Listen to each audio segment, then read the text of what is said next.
तुमने वो लाइन सुनी है ना, व्हाट्सएप पे आती है, यूट्यूब पे आती है, हर जगह आती है।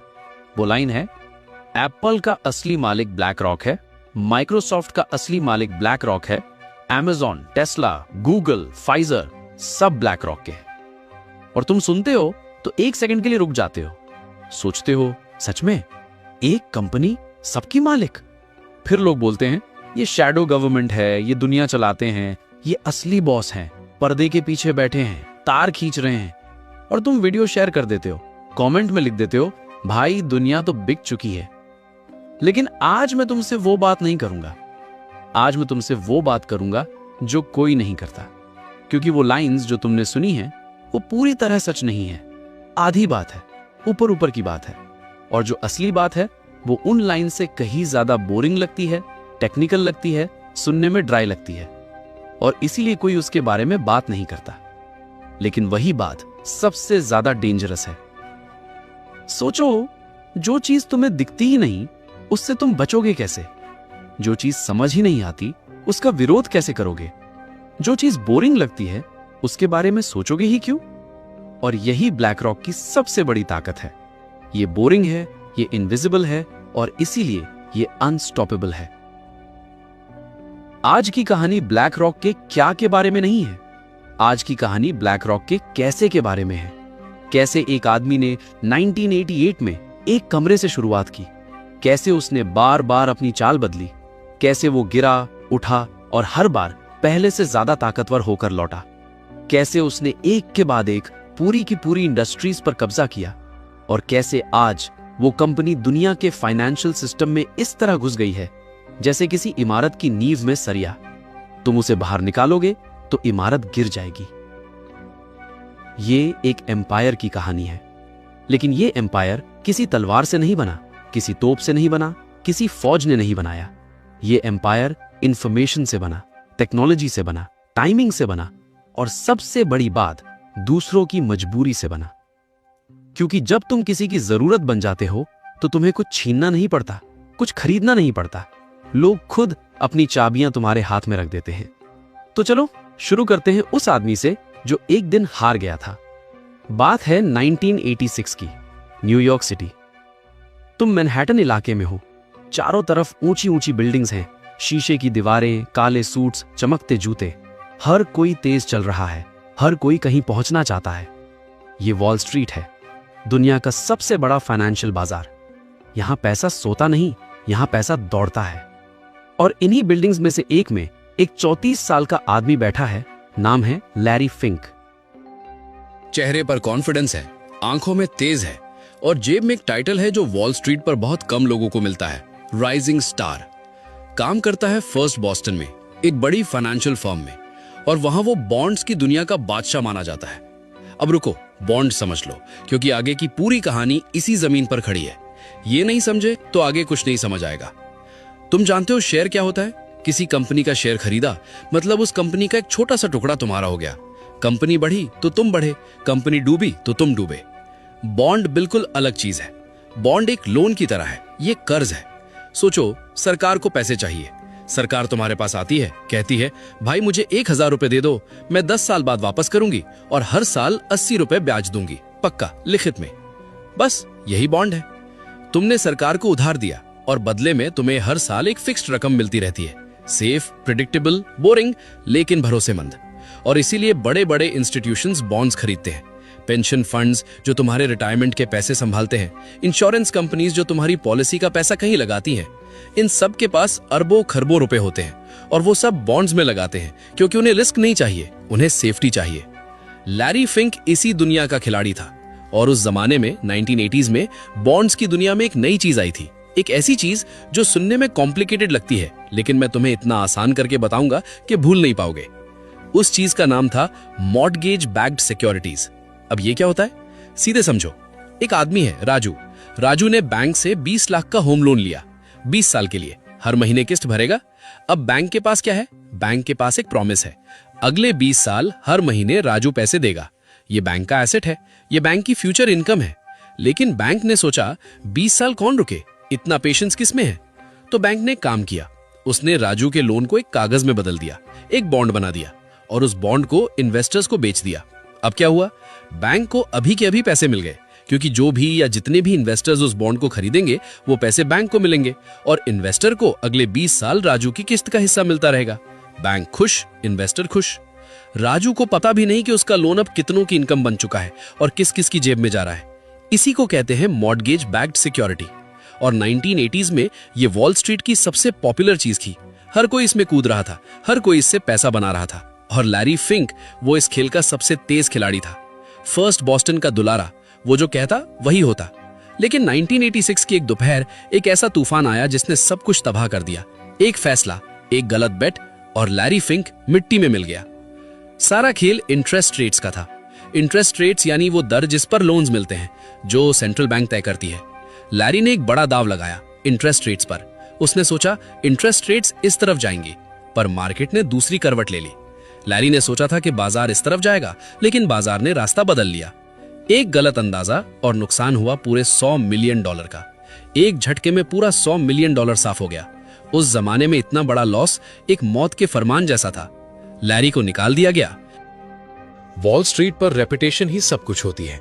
तुम्हारा सूट नहीं देखते वहां लोग, तुम्हारी डिग्री नहीं देखते, तुम्हारा नाम देखते हैं, तुम्हारा ट्रैक रिकॉर्ड देखते हैं। तुम्हारी इज्जत सिर्फ तुम्हारे नंबर से होती है। और उस दिन लैरी के नंबर्स 0 हो चुके थे। वो उस रात घर गया, थका हुआ, शर्मिंदा और पूरी तरह टूटा हुआ। इमेजिन कीजिए, एक ऐसा आदमी जो कल तक शहर का राजा था, आज वो इतना बदनाम हो चुका है कि कोई उससे हाथ मिलाने को तैयार नहीं। वॉल स्ट्रीट की हर गली में बस एक ही नाम गूंज रहा था, लैरी फिंक। वो आदमी जिसने फर्स्ट बोस्टन के $100 मिलियन डुबो दिए। अब उसे नौकरी कौन देगा? लेकिन उस अंधेरी रात में एक सवाल लैरी के दिमाग में बार बार खटक रहा था, मैं गलत क्यों हुआ? और जब उसने गहराई में झांका तो उसे वो जवाब मिला जिसने ब्लैक रॉक की बुनियाद रखी। जवाब था रिस्क। लैरी ने रियलाइज किया कि मुझे रिस्क प्रॉपर्ली मेजर करना नहीं आता। मेरे पास डेटा था, मेरे पास एक्सपीरियंस था, मेरे पास इंस्टिंक्ट था, लेकिन एक सिस्टमैटिक मैथमेटिकल रियल टाइम तरीका नहीं था जो मुझे बता सके अगर इंटरेस्ट रेट्स इस डायरेक्शन में गईं तो मेरे पोर्टफोलियो का क्या होगा, अगर कोई बड़ी कंपनी डूब गई तो क्या होगा, अगर पूरी मार्केट क्रैश हुई तो क्या होगा। मैं अंधेरे में चल रहा था, एक्सपीरियंस के भरोसे, गट फीलिंग के भरोसे, जैसे कोई आंखें बंद करके गाड़ी चलाए और कहे मुझे रास्ता याद है। और फिर लैरी ने एक और बात रियलाइज की, सिर्फ मैं नहीं, वॉल स्ट्रीट पर हर कोई अंधेरे में चल रहा है, सब इंस्टिंक्ट पर, सब गट फीलिंग पर। कोई भी रिस्क को सिस्टमैटिकली, मैथमेटिकली, रियल टाइम में नहीं देख रहा। और उस रात टूटे हुए आदमी के दिमाग में एक ख्याल आया, बहुत सिंपल लेकिन बहुत पावरफुल। जो ये सिस्टमैटिकली कर सके वो सबको हरा सकता है। लैरी ने डिसाइड किया, मैं यही करूंगा। 2 साल बाद, साल 1988, लैरी फिंक ने 7 पार्टनर्स के साथ मिलकर एक कंपनी शुरू की। नाम रखा ब्लैक रॉक। कोई फैंसी ऑफिस नहीं था, कोई बड़ी बिल्डिंग नहीं, कोई बड़ा कैपिटल नहीं। एक ब्लैकस्टोन नाम की एक फर्म थी। उन्होंने लैरी को एक छोटा सा रूम दिया। बस यहीं से शुरू हुआ वो एम्पायर जिसके बारे में आज पूरी दुनिया बात करती है। उस छोटे से रूम में लैरी और उसकी टीम ने 2 काम शुरू किए। पहला, बड़े इंस्टीट्यूशंस के बॉन्ड्स मैनेज करना, पेंशन फंड्स, इंश्योरेंस कंपनीज, उनका पैसा लो, बॉन्ड्स में लगाओ, फी लो। और दूसरा काम, वो सॉफ्टवेयर बनाना जो लैरी के दिमाग में उस रात आया था, जो रिस्क को रियल टाइम में मैथमेटिकली, सिस्टमैटिकली मेजर कर सके। उस सॉफ्टवेयर का नाम रखा अलाडिन। सुनने में ये किसी कहानी का किरदार लगता है, लेकिन इसका पूरा नाम था asset liability debt and derivative investment network. नाम बड़ा है, उलझा हुआ है, लेकिन काम क्या था? चलिए इसे एक देसी उदाहरण से समझते हैं ताकि दिमाग में बैठ जाए।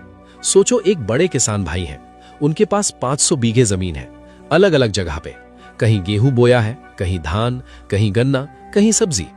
अब किसान भाई को हर वक्त ये चिंता सताती है, अगर इस साल बारिश नहीं हुई तो सबसे ज्यादा नुकसान किस खेत में होगा? कितना नुकसान होगा? 5 लाख, 8 लाख? अगर गेहूं की कीमत गिर गई तो मुझे कितना घाटा लगेगा? अगर एक खेत में कीड़ों का हमला हुआ तो क्या वो कीड़ दूसरे खेतों में भी फैलेंगे? ये सब हिसाब दिमाग में रखना नामुमकिन है। इतना सब एक साथ कोई इंसान नहीं सोच सकता। लेकिन अगर एक ऐसा सॉफ्टवेयर हो जो हर घंटे मौसम नापे, हर घंटे बाजार के भाव देखे और तुम्हें बताए, भाई इस खेत में खतरा है, यहां बीमारी फैल सकती है, इस फसल की कीमत गिरने वाली है, अभी संभल जाओ, तो तुम हमेशा एक कदम आगे रहोगे। कोई भी चीज तुम्हें सरप्राइज नहीं करेगी। तुम अंधेरे में नहीं चल रहे, तुम्हारे पास टॉर्च है। बस यही है अलादीन। ये कोई साधारण सॉफ्टवेयर नहीं था, ये वॉल स्ट्रीट की आंखें बनने वाली थी। अब दिमाग से उन खेत खलियान की तस्वीर हटाओ और वहां ले आओ बॉन्ड्स, स्टॉक्स, विदेशी करेंसीज और बड़े बड़े करोड़ों के लोन्स। दुनिया भर के फाइनेंशियल एसेट्स हैं। अलादीन हर एक सेकंड में लाखों कैलकुलेशंस करता है, मानो एक ऐसा दिमाग जो कभी सोता नहीं। वो सवाल पूछता है, अगर इंटरेस्ट रेट्स सिर्फ 1% बढ़ गई तो इस पूरे फाइनेंशियल समुंदर में कितनी हलचल होगी, कितना नुकसान होगा? अगर डॉलर कमजोर हुआ तो क्या होगा? अगर कोई बड़ा देश कंगाल हो गया और अपना कर्ज नहीं चुका पाया तो हमारे पास क्या बचेगा? अलादीन ये सब अंदाजे से नहीं बल्कि रियल टाइम डेटा से बताता है। लैरी फिंक के पास अब वो टूल था जो 1986 में उसके पास नहीं था। एक ऐसी ढाल जो उसे $100 मिलियन की उस पुरानी गलती से बचा सकती थी। और देखते ही देखते ये ढाल ब्लैक रॉक का सबसे खतरनाक हथियार बन गई। धीरे धीरे वॉल स्ट्रीट पर बड़े इंस्टीट्यूशंस में ये चर्चा होने लगी कि ब्लैक रॉक वाले कुछ अलग ही कर रहे हैं। ये सिर्फ बॉन्ड्स मैनेज नहीं कर रहे, ये रिस्क को एक ऐसे तरीके से देख रहे हैं जो वॉल स्ट्रीट पर पहले कभी नहीं हुआ। ये बता सकते हैं कि तुम्हारे पोर्टफोलियो में कहां कितना खतरा है, आज, अभी, रियल टाइम में। और बड़े बड़े इंस्टीट्यूशंस ब्लैक रॉक के दरवाजे पर दस्तक देने लगे, जैसे pension funds, insurance companies, government funds. लेकिन यहां लैरी ने एक ऐसी शातिर चाल चली जिसने ब्लैक रॉक को किंग बना दिया। उसने सोचा, अलादीन सिर्फ मेरे क्लाइंट्स के लिए क्यों रखूं, दूसरी इंस्टीट्यूशंस को भी इसकी जरूरत है। तो उसने अलादीन को दूसरों को भी बेचना शुरू कर दिया। उसने अलादीन को दूसरी फाइनेंशियल कंपनीज को बेचना शुरू कर दिया। अब जरा ठहर कर इसका मतलब समझो। पहला फायदा, लैरी ने एक टूल बनाया था अपने लिए, अपनी गलती से बचने के लिए, और अब वही टूल दूसरों की मजबूरी बन गया था। क्लाइंट्स का पैसा मैनेज करने की मोटी फीस अलग, अलादीन की लाइसेंसिंग फीस अलग। अब वो टूल उसकी दूसरी कमाई बन गया। लेकिन दूसरा फायदा वो सबसे बड़ा था। जब दूसरी कंपनीज अलादीन का इस्तेमाल करती थीं, तो लैरी को उनका सारा डेटा दिखाई देता था कि वो क्या कर रही हैं, वो कहां पैसा लगा रही हैं, वो कहां से डरकर भाग रही हैं। इसे एक देसी एग्जाम्पल से समझो। सोचो, तुमने किसी की दुकान किराए पर ली। दुकानदार ने अपना पूरा हिसाब किताब वही रखा है। मालिक टेक्निकली कह सकता है मैं नहीं देखता, लेकिन मास्टर चाबी उसके पास है। अलादीन का यही खेल है। डेटा वहां है, चाबी ब्लैक रॉक के पास है। ये इंफॉर्मेशन थी। ब्लैक रॉक के पास अब पूरी दुनिया के पैसों का नक्शा था। उसे पता था कि अगला कदम कौन, कहां और कैसे उठाने वाला है। और इस दुनिया में इंफॉर्मेशन ही असली ताकत है। हमेशा से थी, आज भी है। साल 1999 तक आते आते ब्लैक रॉक शेयर मार्केट पर आ चुकी थी। उस वक्त वो तकरीबन $165 बिलियन मैनेज कर रही थी। ये बहुत बड़ी रकम थी। लेकिन यकीन मानिए, असली खेल तो अभी शुरू भी नहीं हुआ था। 2000 के दशक में ब्लैक रॉक ने शिकार करना शुरू किया। उसने एक के बाद एक बड़ी कंपनीज को खरीदना शुरू किया। ये कोई छोटी मोटी खरीद नहीं थी, ये सीधा कब्जा था। 2004 में state street research and management को खरीदा। 2006 में मेरिल लिंच इन्वेस्टमेंट फर्म को खरीदा। मेरिल लिंच के साथ मिले करीब $550 बिलियन के एसेट्स यानी सीधे बोले तो पैसा, प्रॉपर्टी, इन्वेस्टमेंट्स, सब कुछ जिसकी कोई कीमत है। और एक झटके में ब्लैक रॉक का आकार लगभग दोगुना हो गया। लेकिन एक कमी अब भी थी। ब्लैक रॉक बड़ा तो हो रहा था, लेकिन वो अभी भी एक ऐसी कंपनी थी जो सिर्फ बड़े इंस्टीट्यूशंस के लिए काम करती थी, पेंशन फंड्स के लिए, इंश्योरेंस कंपनीज के लिए, गवर्नमेंट्स के लिए। आसान शब्दों में कहूं तो वो सिर्फ अमीरों और सरकारों का साथी था।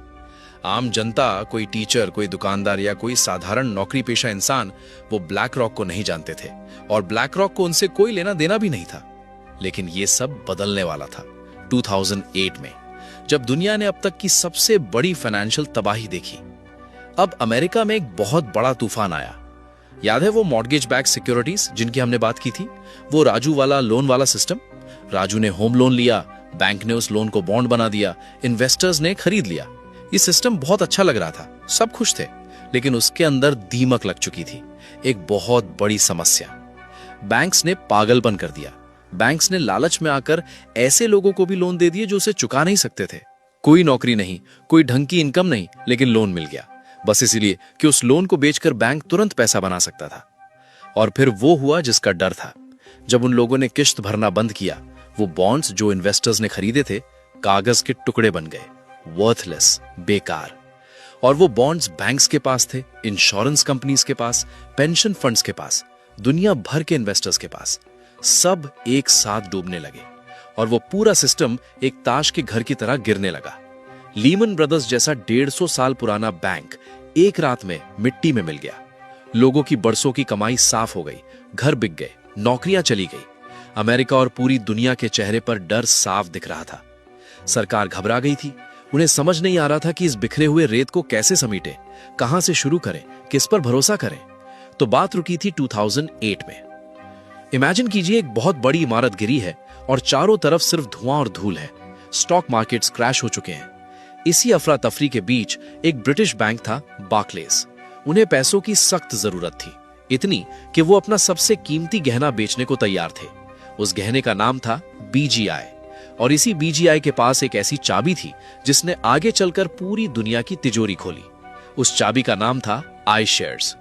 लेकिन iShares क्या है, इसे समझने के लिए हमें थोड़ा पीछे मुड़कर एक ऐसी चीज को देखना होगा जिसने निवेश यानी इन्वेस्टमेंट की दुनिया को हमेशा के लिए बदल दिया।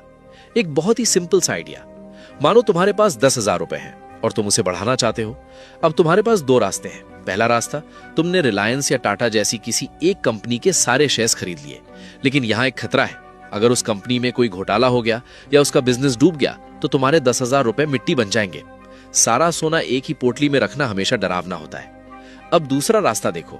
तुमने सोचा कि मैं अपने पैसे 500 अलग अलग कंपनीज में थोड़े थोड़े लगाऊंगा। अब अगर एक दो कंपनीज डूब भी गई तो बाकी की 498 तो है ना, तुम्हारा पैसा सेफ रहेगा। लेकिन इसमें एक बड़ी मुसीबत थी। 500 कंपनीज में अलग अलग पैसा लगाने के लिए तुम्हें करोड़ों रुपए चाहिए थे। 10,000 रुपए में तो उनके बहुत कम शेयर आते। इस मुश्किल का हल निकाला इंडेक्स फंड ने। उन्होंने एक बड़ा फंड बनाया। अब फंड क्या होता है? सोचो, गांव में एक कुआं खोदना है। एक आदमी के पास इतने पैसे नहीं, तो 100 लोग मिलकर थोड़ा थोड़ा पैसा डालते हैं। सबका पैसा मिलाकर एक बड़ा काम होता है और फायदा सबको मिलता है। यही है फंड। बहुत सारे लोग अपना थोड़ा थोड़ा पैसा एक जगह डालते हैं, फिर वो पैसा मिलाकर बड़ी बड़ी जगह इन्वेस्ट होता है और रिटर्न सबको उनके हिस्से के हिसाब से मिलता है। अब उस फंड में 500 बड़ी कंपनीज को डाला और फिर उस फंड के छोटे छोटे टुकड़े कर दिए। अब तुम सिर्फ 10,000 रुपए में एक टुकड़ा खरीद सकते थे। मतलब तुमने इनडायरेक्टली उन 500 की 500 कंपनीज में अपनी हिस्सेदारी जमा ली। सस्ता, सिंपल और भरोसेमंद। यह आइडिया जैक बोगल का था। जैक बोगल एक अमेरिकी था जिसको आम आदमी का निवेश गुरु कहते हैं। उन्होंने 1970s में वैनगार्ड नाम की कंपनी बनाई और दुनिया को इंडेक्स फंड का आइडिया दिया। लेकिन इस आइडिया को हर घर की रसोई तक पहुंचाया iShares ने। उन्होंने बनाया ETF, बोले तो exchange traded fund. Index fund और ETF में क्या फर्क है? बहुत सिंपल। इंडेक्स फंड को तुम सिर्फ एक बार दिन में खरीद बेच सकते हो, बाजार बंद होने के बाद। ETF को तुम शेयर्स की तरह पूरे दिन कभी भी जब चाहो खरीदो, जब चाहो बेचो। iShares का सबसे मशहूर ETF जिसका नाम था IVV, iShares S&P 500। S&P 500 यानी अमेरिका की 500 सबसे बड़ी companies, Apple, Microsoft, Amazon, Tesla, Google, Facebook, Johnson and Johnson, Walmart और 493 और। IVV खरीदो और एक झटके में तुम इन 500 कंपनीज में इन्वेस्ट हो गए। अमेरिका की 500 सबसे ताकतवर कंपनीज के हिस्सेदार बन गए। सस्ता, सिंपल, एक्सेसिबल। यही वो चीज थी जो ब्लैक रॉक के पास नहीं थी। अब तक ब्लैक रॉक सिर्फ बड़े बड़े सरकारी खजानों और अमीर इंस्टीट्यूशंस का पैसा संभालता था, लेकिन iShares के पास करोड़ों आम लोगों का पैसा था। साल था 2009। बार्कलेस को पैसा चाहिए था और लैरी फिंक के सामने एक सुनहरा मौका था। कीमत थी $13.5 बिलियन। क्राइसिस का टाइम था, लोग कैश बचा रहे थे और ये एक ऐसी रकम जिसे सुनकर बड़े बड़ों के पसीने छूट जाएं। लेकिन लैरी फिंक ने बिना पल के झपकाए हाँ कह दिया और उस एक फैसले ने ब्लैक रॉक की किस्मत हमेशा के लिए बदल दी।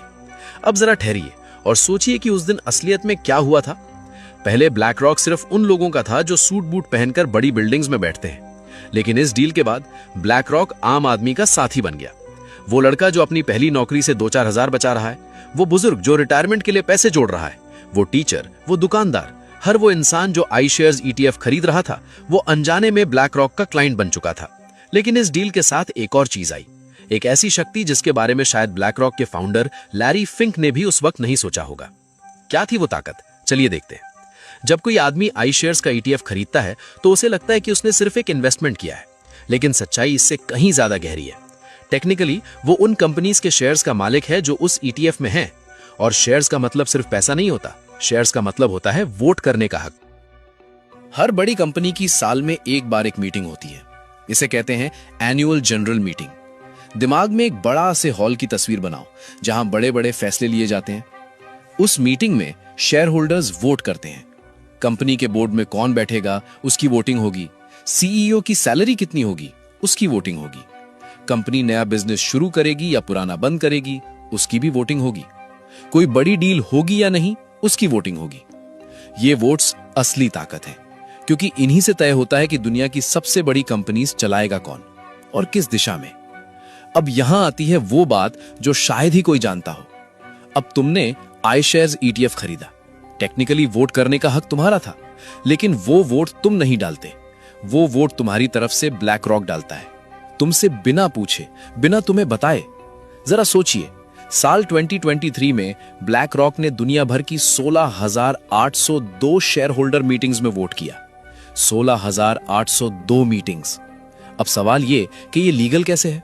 देखो, जब तुम ETF खरीदते हो तो तुम सीधे शेयर नहीं खरीदते, तुम ETF के यूनिट्स खरीदते हो। ETF के नियमों में ही लिखा होता है कि वोटिंग का अधिकार मैनेजर के पास रहेगा। हाँ, अगर तुम सीधे कंपनी का शेयर खरीदोगे तो वोट तुम्हारा होगा, लेकिन ETF में सुविधा के लिए यह अधिकार ब्लैक रॉक को दे दिया जाता है। उन्होंने तय किया कि कौन बोर्ड मेंबर बनेगा और किसे निकाल दिया जाएगा। उन्होंने तय किया कि कौन सी बड़ी डील्स होंगी और कौन सी रोक दी जाएंगी। उन्होंने कॉर्पोरेट दुनिया की हर बड़ी नीति को अपने हिसाब से मोड़ दिया, और यह सब उन लोगों के पैसों पर किया गया जिन्हें शायद यह पता भी नहीं था कि उनका एक वोट भी है। उन करोड़ों आम लोगों की तरफ से जो सिर्फ अपना भविष्य सुरक्षित करना चाहते थे। BGI डील के बाद ब्लैक रॉक की रफ्तार ऐसी थी कि बड़े बड़े दिमाग दंग रह गए। 2019 में उनके पास 2 ट्रिलियन से ज्यादा डॉलर थे। 2013 4.3 ट्रिलियन, 2020 8.6 ट्रिलियन, 2024 11.6 ट्रिलियन, 2025 में यह रकम 14 ट्रिलियन डॉलर पहुंच चुकी है। 14,000 अरब डॉलर। अब एक बहुत जरूरी बात समझते हैं जो ब्लैक रॉक को बाकी सबसे अलग बनाती है। इसे कहते हैं कैटेगरी कैप्चर। ज्यादातर कंपनीज एक ही काम करती हैं। कोका कोला कोल्ड ड्रिंक बेचती है, एप्पल फोन बनाता है, मैकडॉनल्ड्स बर्गर्स बेचता है। एक काम, एक पहचान। लेकिन ब्लैक रॉक ने कुछ बिल्कुल अलग किया। हर कुछ सालों में उसने एक नई कैटेगरी पकड़ी और उसे डोमिनेट किया। फिर अगली कैटेगरी, फिर अगली, एक के बाद एक। सोचो, एक शिकारी है। वो एक जगह शिकार करता है, जब वो जगह खत्म हो जाती है वो अगली जगह चला जाता है, फिर अगली, फिर अगली। हर बार नई जगह, हर बार पहले से बड़ा शिकार। ब्लैक रॉक ने यही किया। 1988 में पकड़ा बॉन्ड्स का बाजार, फिक्स्ड इनकम। सरकारों और बड़े इंस्टीट्यूशंस का पैसा संभालो, यहां से शुरुआत हुई। 1990 में पकड़ी टेक्नोलॉजी, एलाडिन बनाया, रिस्क को मापने का सबसे बेहतरीन टूल, और फिर उस टूल को दूसरों को भी बेचना शुरू किया। पैसा मैनेज करने से कमाओ और टूल किराए पर देने से भी कमाओ, दो तरफ से। 2009 में पकड़ी ETFs की दुनिया, BGI डील हुई और एक झटके में ब्लैक रॉक आम लोगों तक पहुंच गया। वो टीचर जो रिटायरमेंट के लिए बचा रहा है, वो नौजवान जो पहली बार इन्वेस्ट कर रहा है, सब ब्लैक रॉक के क्लाइंट बन गए। 2010 में पकड़ा ऑल्टरनेटिव्स का मैदान, हेज फंड्स, रियल एस्टेट, वो चीजें जो नॉर्मल मार्केट से बाहर है। और फिर आया 2024, एक ही साल में 3 बड़े वार। पहला वार इंफ्रास्ट्रक्चर, GIP को खरीदा। अब ब्लैक रॉक के पास असली जमीनी चीजें हैं, एयरपोर्ट्स, पावर प्लांट्स, सड़कें, वो चीजें जिनके बिना कोई देश एक दिन नहीं चल सकता। दूसरा वार प्राइवेट क्रेडिट, HPS को खरीदा। अब ब्लैक रॉक सीधे कंपनीज को उधार देता है, बैंक की तरह, लेकिन बैंक के रूल्स के बिना। तीसरा वार डेटा, प्रीक्विन को खरीदा। प्राइवेट मार्केट्स की वो जानकारी जो किसी और के पास नहीं है। अब एलाडिन की आंखें और भी तेज हो गईं। 3 कदम, 1 साल में, पूरी दुनिया हैरान। हर फेज में एक नई कैटेगरी, हर कैटेगरी में सबसे ऊपर। लेकिन इससे भी इंपॉर्टेंट बात यह है, हर कैटेगरी एक दूसरे को और मजबूत बनाती थी। अलादीन था तो बड़े बड़े इंस्टीट्यूशंस ने भरोसा किया, इंस्टीट्यूशंस ने भरोसा किया तो BGI डील पॉसिबल हुई, BGI डील हुई तो मिलियंस ऑफ रिटेल इन्वेस्टर्स आए, करोड़ों आम लोगों का पैसा आया। आम लोगों का पैसा आया तो वोटिंग पावर आई, वोटिंग पावर आई तो गवर्नमेंट्स ने उन्हें दोस्ती के लिए बुलाया। गवर्नमेंट रिलेशनशिप्स बनी तो मुसीबत में, क्राइसिस में कॉल आया, क्राइसिस में कॉल आया तो और जरूरी बन गए, और जरूरी बन गए तो और ताकतवर हो गए। एक चेन थी, एक लूप था, हर कदम अगले को खोल रहा था, जैसे एक के बाद एक दरवाजे। और ब्लैक रॉक के पास हर दरवाजे की चाबी थी।